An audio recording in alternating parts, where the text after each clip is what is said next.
I get hundreds of messages every single day from people who say to me, Tim, I want to become successful. What do I need to do? One of the first things I always ask them is, what do you currently do in regards to your behavior? What's going on really in your world? The reason being is this: if you look at successful people, the most successful people that have ever lived on this planet, you'll notice that they do things differently from the masses out there. That's why when it comes to success, you have to really model this.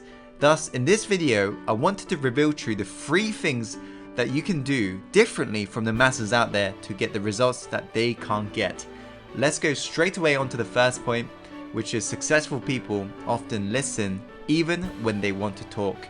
The reason being is listening is one of the most powerful learning tools and a hugely beneficial relationship builder.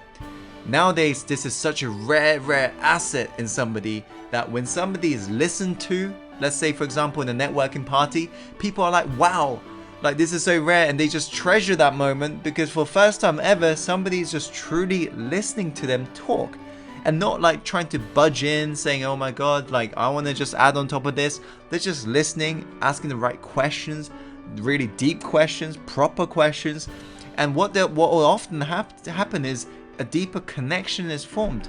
Not so much, here's my networking card, here's my business card, there you go, and you go to the next one.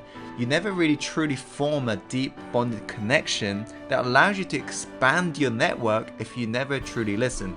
So successful people listen even when they want to talk because they focus on building true relationship. As the great saying goes, it's not about what you know, it's about who you know. The fastest way to reinvent your life is to reinvent your friends, your peer group. You got to hang around with winners to become a winner.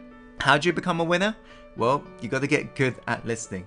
Another reason why you got to get good at listening is it allows you to become an effective salesperson because you get to discover the needs of the customer that's in front of you. And every great leader on this planet is an excellent salesperson, and that's why they use listening as their tool at their disposal. Going on to the second point, they separate how they feel from what they do. This is very important. What I mean by this is this: most people out there don't take action. Why? Because they don't feel like taking action. And if you always wait for that right moment where you feel good before you do something, you will never get something done. Do you think Steve Jobs honestly just felt every single day he felt like doing what he did, which is working incredibly long hours building one of the most valuable companies on this planet? Do you honestly think every single day he didn't have a day where he just felt, I don't feel like I want to get out of bed today?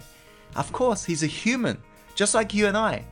But he still did it. Why? Because he separated his feeling from his actions.